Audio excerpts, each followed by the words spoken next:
maybe the entity just wants us to think this was an underwhelming final film.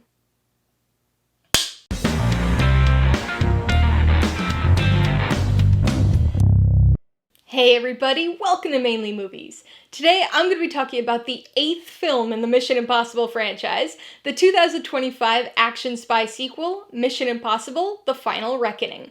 If you're new here, please consider subscribing for a variety of movie-related content like reviews, rank lists, and trailer reactions. All my reviews include a breakdown of the pros and cons, my rating, and even some tailored film recommendations, so be sure to watch through to the end of this video for all of that extra content. Mission Impossible: The Final Reckoning stars Tom Cruise, Simon Pegg, and Hayley Atwell, and was directed by Christopher McQuarrie. 1 month after the events of Dead Reckoning, it tells the story of IMF agent Ethan Hunt as he and his team race to prevent the AI entity from destroying humanity. 29 years! That's an impressive run for any film franchise, especially one that's been so consistently strong, leading the way by continually setting the bar for action movies. After 8 movies, in nearly 30 years, we finally reached The Final Reckoning, the second part of a now renamed two-parter. This is a film that may very well live up to the finality of its new name. Over the last several years, it's been rumored, confirmed, walked back, and then reconfirmed that The Final Reckoning would indeed be the final film in the Mission Impossible franchise.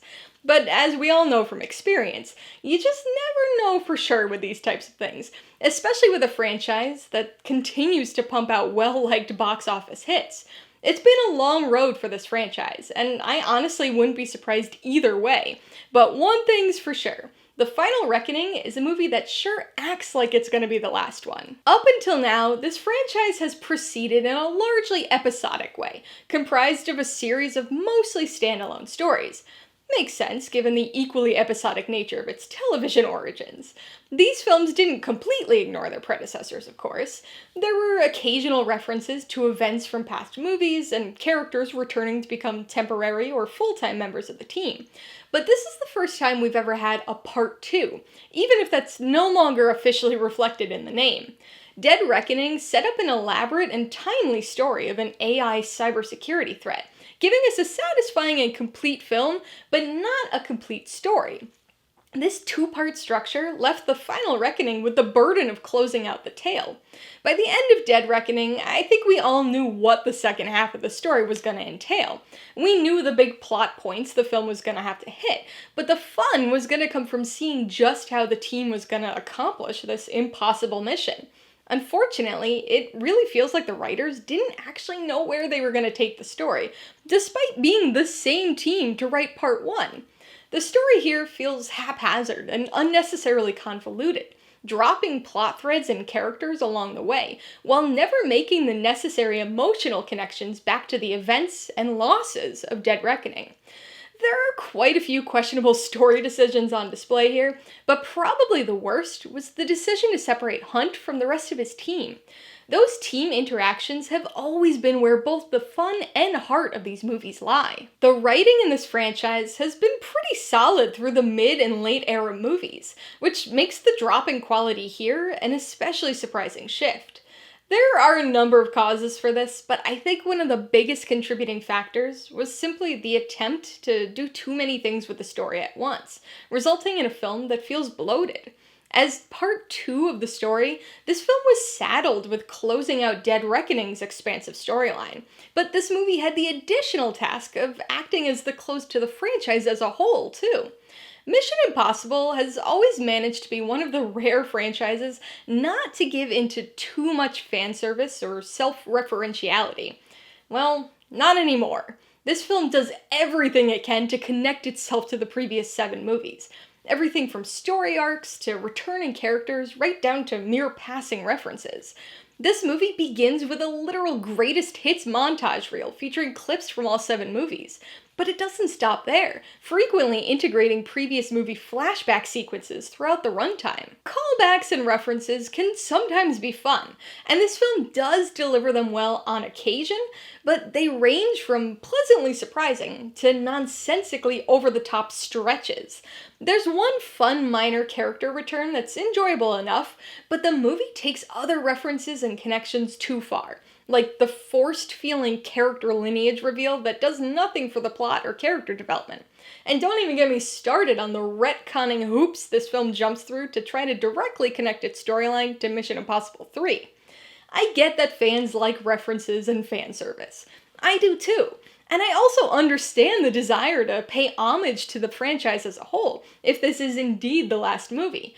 But these things can't be done at the expense of that final film's story. Unfortunately, that's exactly what happens here. The movie's so busy trying to set the stage and explain what's to come, while also reminding the audience of everything from the previous 7 movies, that it gets completely bogged down in exposition. If you've been following my reviews, you'll know how exposition tolerant I usually am. But this, especially the first hour, is just overkill. So many briefings, so many extended conversations telling us what we already know, explaining things it should be showing us instead, all the while forcing those franchise flashback montages on us. This movie just gets off to an incredibly slow start, and struggles to build or maintain any sort of propulsive energy until we hit the ticking clock action of the third act. Some remarkably poor editing also contributes to the pacing issues. Especially early on in the film, we haphazardly jump between scenes with few clear connections and little explanation. We're also treated to some uninspired, and sometimes downright confusing, cross-cutting, which works to dampen the sluggish pace as well. We've had some long Mission Impossible movies in the past, and even though this is the longest yet, clocking in at just under 3 hours, it could have worked just fine if the pacing was of the franchise's usual caliber. Instead, the film's unfortunately, and surprisingly, a bit of a slog at times. But how can that be? We're talking about a Mission Impossible movie here. Well, that's the same surprised reaction I had too. Ever since Mission Impossible 2, and especially since Ghost Protocol, this has been a franchise known for its action, setting and continually raising the bar for itself and all other action movies. Each new film gave us more exciting and extravagant stunts that were both creative and impressively practical. These later franchise movies have been action films through and through, with plenty of exciting sequences linking the big crazy stunts. The Final Reckoning is decidedly less action-packed than nearly all of its predecessors. It's got a couple chase scenes, a few between-stunt knife and gunfights, but nothing particularly creative or unique. Some of these sequences are even cut away from or skipped using a dissolve or fade-out. They're still fine when looking at the totality of the action genre, but it's definitely a bit disappointing compared to the excitement the franchise usually provides. The film's not devoid of action, of course, containing 2 big action set pieces, the submarine and the plane chase. The subsequence features an impressive set and is interestingly shot, but runs a bit long and lost me with its late moments of implausibility, even within the Mission Impossible world. The colorful plane chase is the action highlight of the film, featuring amazing practical stunts with the ever-impressive action prowess of Tom Cruise. Best of all, it's exciting and fun. Tense, but not afraid of injecting a bit of levity at times, among the film's only such moments. Speaking of levity, this is something that this movie is seriously lacking. It's got a very doom and gloom story, but really, all of these late franchise films have had serious plots, all without ever taking themselves too seriously. There was always time for jokes from Benji, or fun situational humor, like the Rome car chase in Dead Reckoning.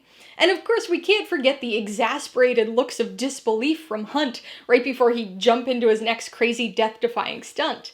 That levity was a big part of what helped to make these movies so fun. Unfortunately, that's largely lacking here.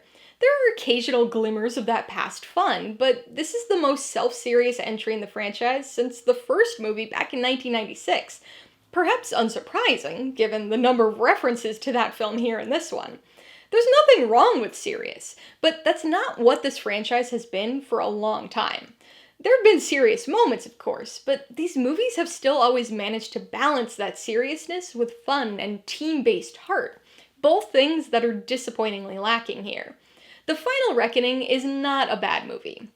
It's not even the worst in the franchise, but it is a surprisingly lackluster end to the franchise. If it truly is the end, that is. Alright, let's talk about the pros and cons. The biggest pro is, unsurprisingly, the action. Since Ghost Protocol, we've come to expect crazy action and huge practical stunts, so it comes as no surprise that this film delivers on that front as well. It's not as consistently action-packed as its predecessors have been, and doesn't have quite the levity or fun to most of its action sequences, but it's still more exciting than many of its action movie contemporaries. This movie's got two big action set pieces, both hunt-focused rather than team-oriented. The subset is wild, even if the end of that sequence strains credulity, and that's saying something for a Mission Impossible film. But the plane chase sequence is good old-fashioned entertaining Mission Impossible fun. As usual with these films, the practicality of the stunts is what makes things especially impressive. That, and the now 62-year-old Tom Cruise continuing to do his own crazy stunts. On the con side, the biggest issue is the pacing. It's bizarrely uneven, and honestly a bit of a slog at times, especially when compared to most of its recent predecessors. With an uninspired pre-title sequence and enough exposition to choke a blue whale, this film struggles to get its story moving, instead focusing on reminding the audience of all that had occurred during the previous 7 films. Even with the big action set pieces, this movie takes a surprisingly long time to get going, and has a tough time retaining enough urgency or excitement between its big stunts. Con number 2 is the editing. I was surprised just how poor the editing here was. To be honest, for the first half of the movie, it kind of felt like I was watching an early rough cut of the film or something. As I've already mentioned, this movie is full of flashbacks and flashback montages, but even when focusing on just the newly shot material, this is cut together very strangely, with kind of random scenes fading into each other with very little obvious story coherence, not to mention some poorly done cross-cutting. The editing noticeably improved in the final hour or so, when, probably uncoincidentally, the film as a whole improved, but still, I don't know what was going on with the editing early on. All I know is that it was very uncharacteristic for the franchise. Con number 2 is the story. So I realize that story is not a priority for most Mission Impossible audiences these days. People come for the spectacle and crazy action. Plot is secondary. But even though story might not be what drives people to the theater for these movies, the installments that have good stories tend to be the best movies. I also realized that there was a decent chunk of the fanbase that wasn't impressed with the story in Dead Reckoning either. I personally didn't mind it, so I was looking forward to the story continuation here. But this didn't really deliver. Apart from the overarching nuclear threat, this film barely touched on the entity's global impact, and took an already underwhelming villain and made him even more boring.